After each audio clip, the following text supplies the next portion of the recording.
Andrew Tate is the hottest person on social media right now. He's googled more than Joe Biden, both the Paul brothers, and even Kim Kardashian. How did he go from niche micro celebrity to gaining 2 million Instagram followers in the month of July? Unlike most self-proclaimed internet gurus, Andrew Tate actually lives the life he talks about online. He really is a kickboxing world champion, surrounded by beautiful women. Say jizz. And flies private. Multiple newspapers have written hit pieces on Andrew.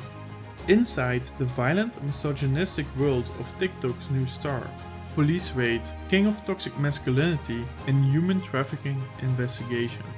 In this mini documentary, we will dive deep into what kind of person Andrew really is, all his controversies and scandals, how he made his first million, and how he gained billions of views on TikTok. Andrew was born on the 1st of December 1986 in the city of Washington, D.C. His father, Emory Andrew Tate, whom he was named after, was an interesting figure, not only having served as a staff sergeant in the American Air Force, but he was also an international master in chess, known for his aggressive playstyle, beating grandmaster chess players on the regular, because they were not used to the fast-paced action he brought to the chessboard. Emory taught his kids to think like him. Life is like a chessboard. Every move is calculated. Even if you have a losing position, you still have a chance to win. His father taught him how to play chess from an early age. At only 6 years old, he was already beating children nearly double his own age. Andrew contributes a lot of his success to the harsh but fair upbringing from his father. I'll tell you a story about my dad. This story went viral on one of my Twitter accounts. That got banned. Blah, blah. But when I was in school, I was on the school bus in Indiana, and there was these, how old was I? 6 or 7, and there's these 2 kids who were maybe 9 or 10 who used to pick on me from behind, right? And they used to pick on me on the bus all the time, and I came home to my dad, and I said they picked on me. He goes, well, what are you going to do about it? I was like, well, I don't know what to do. They're bigger than me. He goes, you have a lunchbox? I was like, oh. That was his answer. So anyway, they kept picking on me, and after about 10 days, when they were picking on me, after about 2 weeks later, I remember, one of them slapped me on the side of the face, and it stung. And I turned around my lunchbox and smashed him clean in the face. And it was a plastic Batman lunchbox. It was blue. And when I hit him, it splintered and it cut him. So blood squirting everywhere all over the school bus, right? And the 2 bullies are like, now they crap themselves because the kid they picked on all of a sudden just turned around and smashed him in the face. So I came home. After I hit him, it was just before, as the bus stopped, I turned around, smashed him, and ran off the bus. So as I ran off the bus, I ran all the way home, like scared, because I just hit him. And I got home when I just had the handle of the lunchbox. That's all I had left. And my dad saw me, and he instantly said, let's go buy a new lunchbox. This anecdote says a lot about what kind of person Emory was. He didn't hold Andrew's hand. He gave him guidance and taught him to be a tactician as well as a fighter. At the age of 10, things became hard for the family, and his mother didn't agree with Emory's way of raising the kids, and she decided to divorce his dad and take the kids to Luton. As the new man of the house, he felt the need to take care of his little brother Tristan, his sister, and his mother. So, as soon as he was old enough, he got a job, moving boxes of frozen fish into the nearby market at 5 AM. Afterwards, he would have a full day of school. On the weekends, he would practice his knife skills and help out filleting the fish. Having lost his chess coach, and because there was no chess scene in the UK before the Queen's Gambit, he needed something else to fill the void. His mom enrolled the Tate brothers and his sister in a self-defense course, which led to him getting into kickboxing. So how do you go from your dad being so intelligent and so successful at chess to wanting to kickbox? Because to me, they're the same thing. To me, chess is war. Kickboxing is war. It's one-on-one. There's no luck. There's no team that's there to help you or save you. And you have to be ruthless. Training in the Western world was not enough. Andrew then retreated to the ancient mountain of Wudan, where he lived for 5,000 years and learned forbidden martial arts. These words come from Andrew himself. You will see that he likes to mix reality with fiction. In this example, it's obvious, but a lot of the time it's hard to tell whether he is serious or not. It gives him this get out of jail free card of I was only joking. After Wudan, Andrew stayed a little longer in Asia, participating in the British reality TV show Ultimate Traveler. In this show, 6 backpack travelers compete for a prize of $12,000, completing various challenges while traveling through Indonesia. Here we would see some initial glances on what kind of person Tate would become. My plan is to lie and cheat my way through this competition. Me and her have completely opposite trade-offs, and she wants the executive class and you know, and a nice hotel, etc. And she expects me to front that with my travel of the week money, but I'm not going to. Chloe's really broken. She keeps dropping hints, but it doesn't matter how many hints she drops. I'm not going to spend money unless I want to. And I'm not interested in the money at the end. I'm not interested in the 50% extra budget. I'm interested in winning. And the only reason I'm interested in winning is because I don't think I'll be able to. I'm going to have to manipulate a lot of people to win. But that's what I want to do. I want to win just so I can go home and say, yeah, I won. I manipulated them all. They somehow thought I was the best traveler. Andrew was cobratate even before the money. Relentless self-confidence and not afraid to offend people. After returning to England, he would begin his professional kickboxing career. In 2013, the Cobra got his first shot at becoming the world champion kickboxer in the light heavyweight title in the ISKA. On a 3-day notice, he would fly to France and fight Frenchman Jean-Luc Benoit. Unfortunately, he lost, but according to Tate, the judges were biased against him because they were French. So his team submitted a video of the fight to the organization and demanded a rematch. He was right, because 3 months later they would fight again. This fight, Tate had the upper hand, making him world champion for the very first time. By the time he was 27, he had 4 world titles, which he gladly reminds you of every chance he gets. Andrew King Cobra Tate here. You all know me, 4 times kickboxing world champion. Yeah, 4-time kickboxing world champion. Yeah, Andrew Tate, 4-time kickboxing world champion. Whoa! In 2016, Andrew entered the Big Brother house, which is a reality TV show in which a group of people live together in a large house. Isolated from the outside world, but their every move is captured by cameras. One person gets voted out each week, till one person remains, and they are the winner of the big cash prize. But Andrew wasn't in there for the money.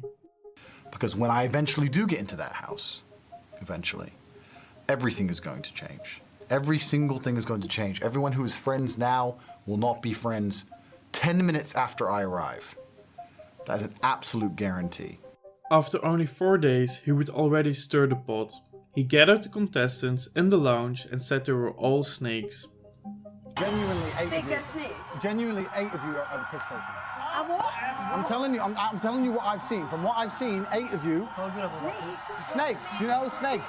Saying to someone that you're upset they're evicted after voting for them, not arguing with someone to their face and slacking them off to the diary room. These are things I've been shown. This is all I've been shown. Here we can see that Andrew is not afraid of speaking his mind and still doesn't care about offending others. After only 11 days in the Big Brother house, Tate was forced to leave by the production. This is Big Brother. Due to events in the outside world, Andrew has had to leave the Big Brother house. Because the UK tabloid The Sun leaked a video of Andrew beating his girlfriend with a belt. Tate later claimed that the beating was consensual and that the belt was made out of felt, and that the Sun doctored the video to make it look worse than it actually was. He claims the real reason Big Brother wanted him out of the house was for the safety of others. It got to a point where they started threatening me. And the diary room went off. I went to the diary room and they said, look, Andrew, we need a guarantee from you in the event of a physical altercation that you'll wait for security. And I was like, no. The rules of the house are that no one attacks anyone. Because I have self-control, you know I'll never attack them. But you don't trust these babies to not try it with me.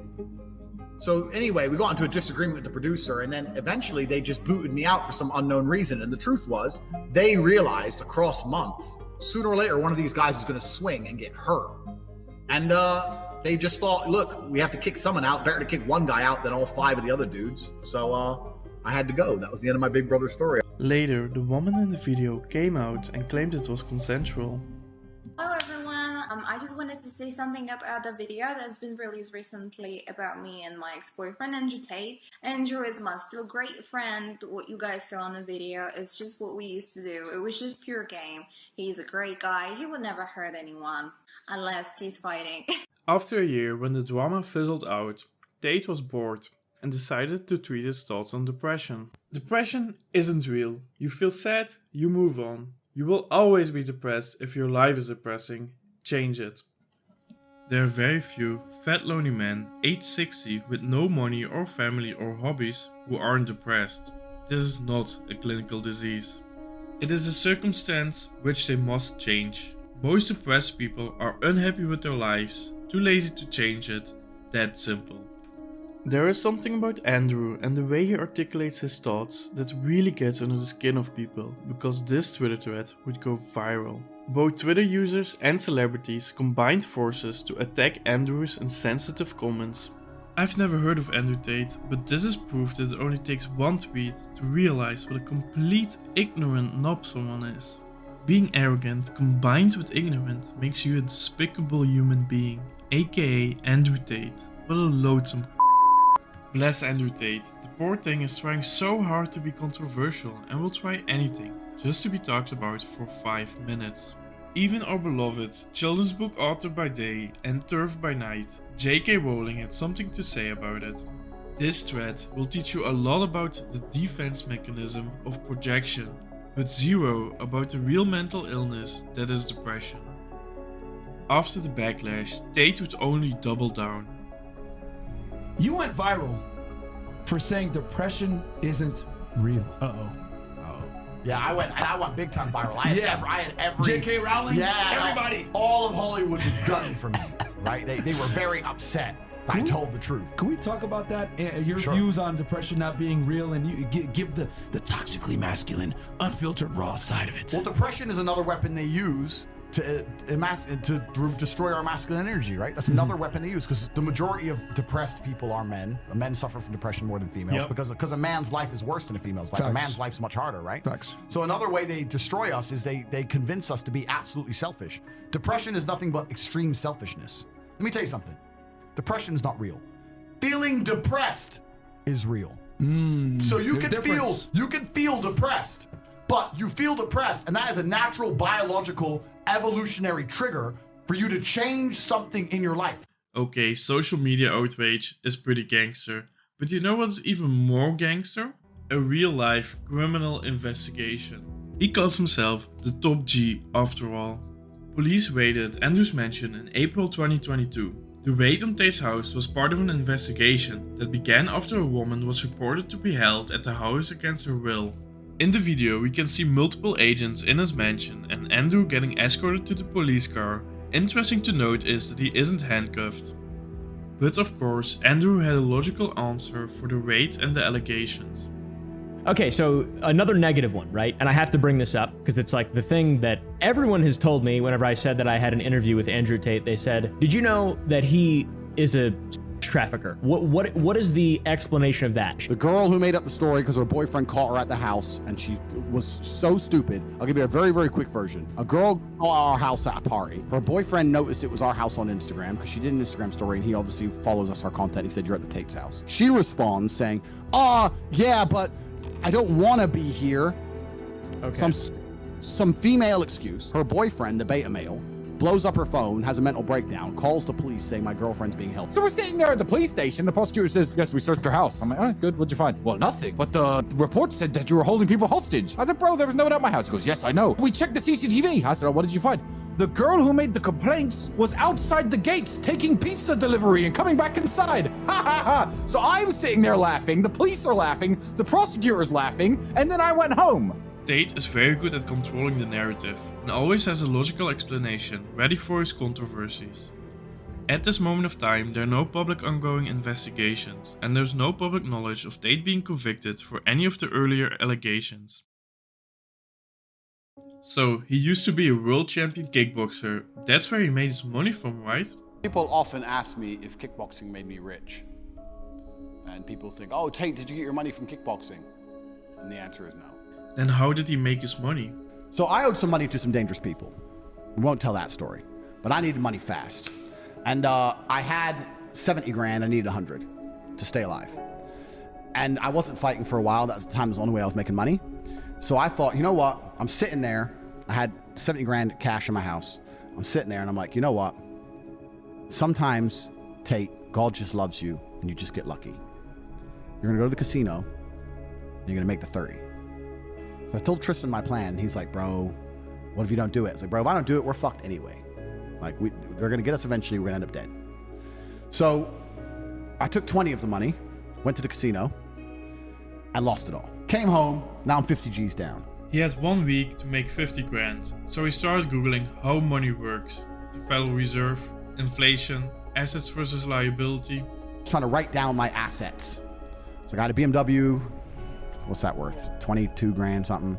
And I had like these 5 girlfriends from fighting all around the world, right? So I'd fly to Paris, I'd knock someone out, I'd fuck a ring girl, and then she'd be like, oh, you're the champ, you're the champ. I'm like, yeah, I love you too, baby. And I'd leave. So I had these 5 girlfriends in these 5 different cities all around the world. So I thought, well, are the girls an asset? Well, they have beauty. Beauty's valuable. So I guess they're an asset.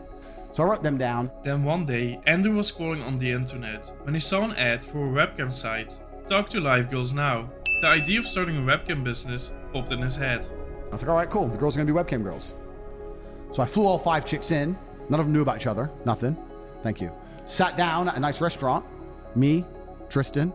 He flew 2. I flew 5, 7 girls. So look, about to get rich. This is my plan. I'm going to do this. My 5 girls, obviously they all kicked off. Who's this bitch? Who's this bitch? Who's this bitch? I'm like, look, you're all mine. Get over it. Talk about money now. This is a higher purpose. But you fucked her. Yeah, I fucked her. Who cares? We're talking about money. We're talking about millions. Get over it. Some of them got upset. They all started arguing, whatever. 3 left, 2 stayed. And that was the beginning of the empire.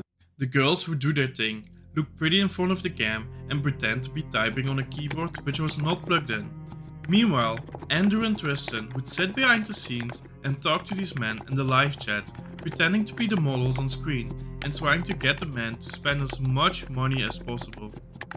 The girls were just famoosers, just laughing and doing this, their titties out, and they were talking to fucking ice cold hustlers. We were taking their money, all of it. If they'd come and say, well, what kind of, all of it. We were fucking milking them dry. Seducing these guys is great money, but the real money is in them falling in love with the webcam girls. And maybe this is a bit bad. Here's where the famoose would start. So it'd be good, like I had a lot of girls who worked for me, and the best was like the Ukrainians or the Russians. It was amazing. Because they'd get some guy, fall in love, they'd arrange the day to meet, all this shit, I need a visa. Okay, get a visa. I need money for a visa. Okay, how much is a visa? It's $900. No, but it's not $900 because I went to the embassy. They think I'm a risk and I need a return flight there and back and I need a hotel. I need to have spending money in my bank account. They won't let me come. Or how much you need? All right, 10 grand. Boom, it's 10 G's. Okay, thanks. Wow. Go to the embassy, take a picture outside the embassy, boom, come back. They rejected my visa. They said we have to wait 2 weeks. After 2 weeks, they'll give it to me. Okay, baby, boom. 2 more weeks of tips. Boom, boom, boom. So how much did you make from these guys? We fucking killed the game. Millions of dollars a week. But at one point, the scamming of lonely men across the Atlantic Ocean had to stop. Andrew got into a disagreement with one of the girls. He threw her stuff out of the window, picked her up and put her outside. She went to the police and told them Andrew hit her. I'm laying in bed. Girl here, chilling, living the life. And I heard the door, boom, boom, boom, boom. And I don't know how I knew, I just knew it was police. The way they knocked that door, I was like, if you were gonna rob me, you kick the door in, or this is just too obvious. And as soon as I heard that noise, I just paused for a second, and I heard, police! And I was like, man. I was like, but I didn't know what it was for, right? But there's a few things I can't say in the podcast. I've lived a varied life, right? I've done some things when I had to pay the bills. Right. So I was a bit like, what's this gonna be? So I like flush my phone down the toilet quickly. Boom. This shit, I'm coming. So I'm trying to hide shit. I'm looking around, like, what do I have to hide? Eventually the door comes off the hinges. Boom. Police bust in. Yeah. Fully armored, helmet. Boom. The guy at the back had a clipboard of me standing there after one of my fights with a world title belt, and they sent like the big man squad, like the crazy man. Yeah. All the officers were like 6'6". Yeah. The big boys came. Damn. They sent all the niggas to get you. Yeah. They sent the big boys. And I'm standing there like, okay. So I was like, who are you? And they're like, you're under arrest for a suspicion of assault of this dumb hoe. And I'm like, wait, this is dumb hoe? They didn't, but I'm going to protect her anonymity because I'm a nice guy. Dumb hoe. So I was like, I didn't touch that dumb hoe. Yeah. And the police were like, well, look, don't talk to us. We just have to bring you in, talk to the investigator. So I went to the investigator. They kept me in a cell for a day and a half. They sent officers to raid my house, took all my electronics, took all my phones, all my laptops, went through my entire personal life, found 11 new things to raise charges against me for, It's unrelated because the original case got dropped because she had no evidence and she was lying. Because all the other girls in the house went on my behalf and testified against her. She's lying. Yeah, right. So, This police raid is one of the reasons why Andrew would move to Romania. So we've been through his life and we found 11 new reasons to raise crap against him. So I had 11 new charges, blah, blah, blah, and I just woke up one day and said, I cannot live in this I will not live under a government that will do this to me when I've done nothing wrong. So I had to leave and go somewhere. And by coincidence, I had a fight coming up in Romania. So I went and fought in Romania. And I just thought, you know what? I'll hang around here for a few months. And then boom, 5 years later, I'm still there. After getting a taste from his first Wi-Fi money from the webcam business, Andrew saw the opportunities of leveraging the internet to make money online. So he started posting content. People believe Andrew got started on YouTube in 2018 with Tate's speech. But this isn't true. His first YouTube appearance would be on the hateful Tate's channel. In this web series, a British videographer called Dave would follow the Tate brothers around on their adventures. Dave was hired by Tristan and he thought it was a genius idea. Andrew was much less of a fan. Quite a long train journey.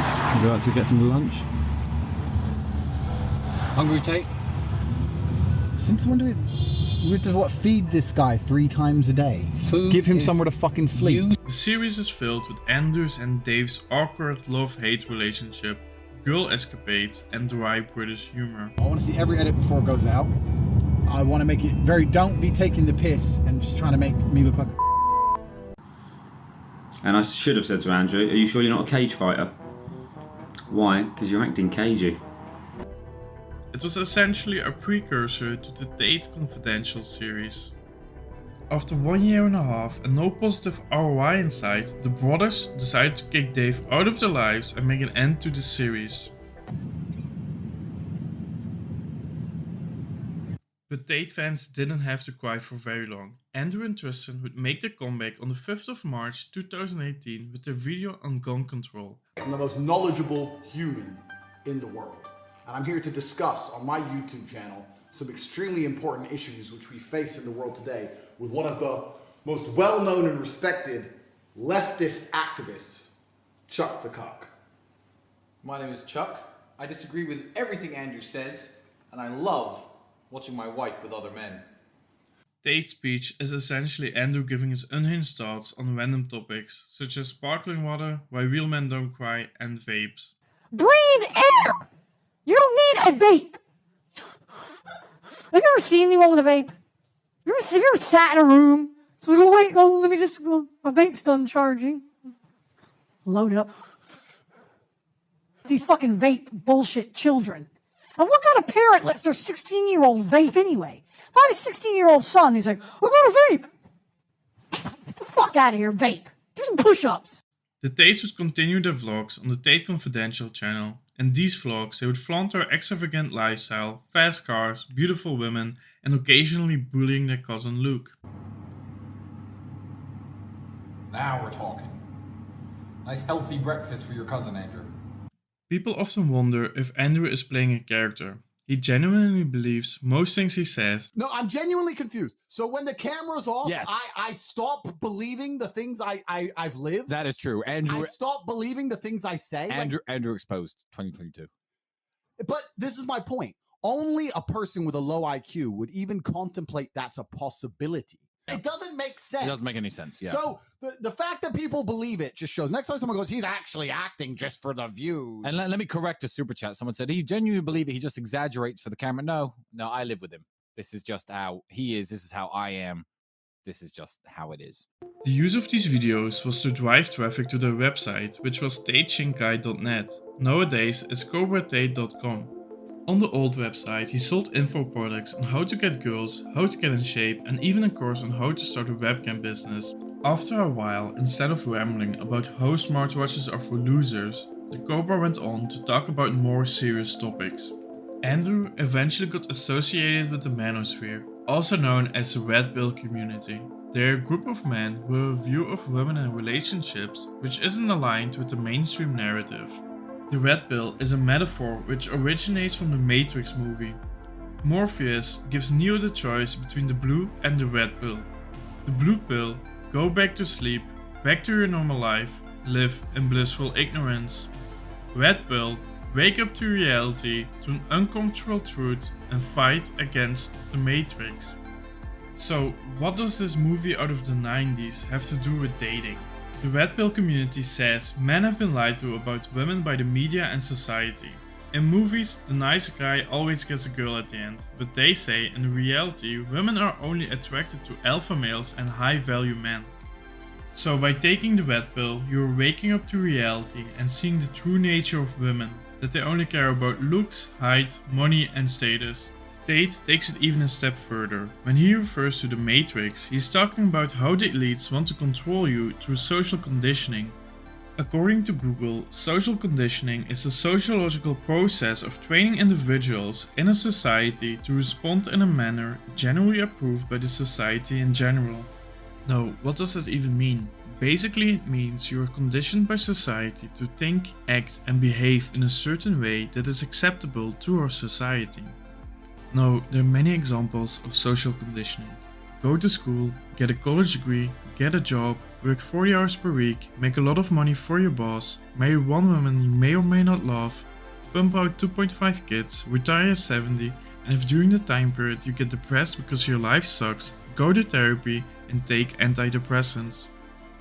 These are all beliefs that are imprinted on you from the day you were born, by your parents, your teachers and your peers. So what Andrew means with escaping the Matrix is breaking free from that social conditioning and living life on your own terms. You know what's gonna help you escape the Matrix? The War Room is a global network in which exemplars of individualism work to free the modern man from socially induced incarceration, also known as social conditioning. Andrew describes it as a secret society such as the likes of the Freemasons and the Illuminati. They are very secretive and vague about the activities of the War Room. It costs $5,000 to join. What makes it so valuable? So first of all, it's a business network. But secondly, it's also a network to fix things you can't get by simply waving around money. You need to know a guy. For example, you want to pull up in a supercar at the film festival in Cannes in a couple of hours. You need to get your cousin out of Ukraine because Russia attacked. You need a second passport for tax reasons. The War Room has a lot of guys that can fix things. There are few publicly known members of the War Room, but here we will expose some of the most important ones. At the top we have the Tate brothers, Andrew and Tristan. Under them we have their cousin and confidant, Luke. He films their Tate Confidential vlogs. Another high member of the group is Iggy Semmelweis, the master of spells and shadows, the self-proclaimed greatest hypnotist the world has ever known. He can be seen speaking at multiple events and it is assumed that he helps with daily operations. Under them we have the Cap boss, Sterling Cooper, the adult star. He has a YouTube channel where he exposes the secrets of the adult industry with more than 140,000 subscribers. Alexander Cortez, famous personal trainer and fitness guru on Twitter. The Daily Mail wrote an article on him for his controversial tweet on how to be a beautiful woman, but just like Tate, he would only double down. Next we have the real-life James Bond, the sartorial shooter, ex-military and professional problem solver, a sharpshooter and even more sharply dressed. He has been rolling with the Tates since before they were famous. There are also business guys such as Justin Waller. He used to have a brick and mortar store and now teaches business.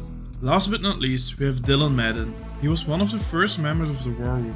He's a veteran of the freelancing game. Under them we have the regular members, the ones who paid $5,000 to get in. But what if you want to become like Andrew but don't have enough money to join the War Room? Enter Hustlers University. You see, the War Room is for people who already have money, otherwise they couldn't pay the entry fee. But there's still a lot of guys who look up to Tate who don't have that kind of money yet. This sounds like the perfect business opportunity. They want to be part of the club. Plus, they also need a way to earn money online, like their idol, so in HU they can do both. Hustlers University is only $50 per month and is much more affordable for your average person. For those $50 you get access to their Discord, where you can find courses on different ways of earning money online. If you have a lot of free time but no cash, they will advise you to start freelancing. If you have some cash but not a lot of free time, they will teach you stocks and crypto. At its peak, Hustlers University had around 130,000 members. That equates to around $6.5 million per month. That's not per year, that's per month. every 30 days there would appear $6.5 million in Tate's bank account. Some people say the information inside is kind of generic and doesn't help you a lot. To some, it's life-changing. But the information isn't the only way to make money. There's also an affiliate program. You get money every time someone joins the Hustlers University if they clicked on your link, which brings us right to chapter 4. With Tate blowing up on TikTok, it's easy to think he came out of nowhere, another overnight success. But as you know, in reality it was a decade in the making. So how did he blow up? How did you initially pop off in this recent success? When did it start? I decided content-wise. I decided viral-wise. to go overt with my conquest about 6 months ago. 6 months? 6 months ago. What was your strategy? Bro, that's worth billions of dollars. This so-called billion-dollar strategy is in reality very simple, but near impossible to copy. Andrew instructed members of Hustlers University to blow him up on social media. He incentivizes them with the earlier mentioned affiliate program. They get a percentage every time someone joins Hustlers University through their affiliate link. But how do they get people to click on their link? Here comes the power of TikTok and YouTube Shorts. You see, there's no shortage of Andrew Tate content.